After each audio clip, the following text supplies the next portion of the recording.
ces élections attendues, à mon avis, pourraient être justes, transparentes et apaisées. Mais le bulletin unique risque de faire tache d'huile dans l'histoire du Gabon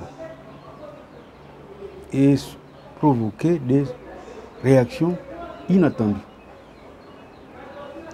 En 2016, l'élection présidentielle a été un point obscur de l'histoire du Gabon parce qu'elle s'est conclue par l'assassinat de Gabonais.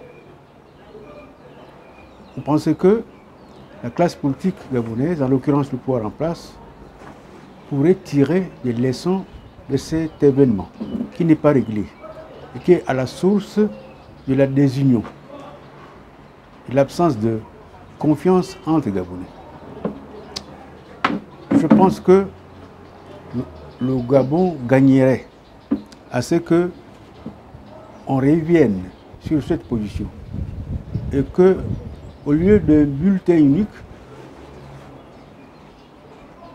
on gagnerait à avoir 3 bulletins au regard de la nature des élections attendues.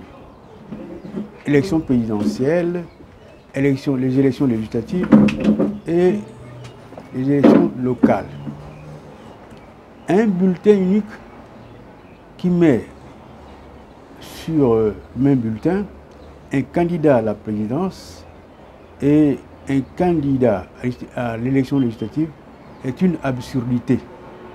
D'abord parce que ces élections ne sont pas de même nature.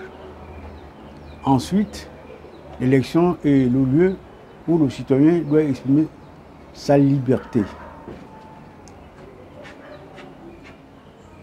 Il peut y avoir des partis multitendanciels. Alors, les militants de ces partis ne sont pas obligés de voter le même député. Ils peuvent peut-être voter le président de leur parti, mais pas forcément le même député. C'est pourquoi je sollicite la volonté de ceux qui ont été à la source de ces bulletins de revenir sur leur position dans l'intérêt de promouvoir la liberté, la sécurité et la paix.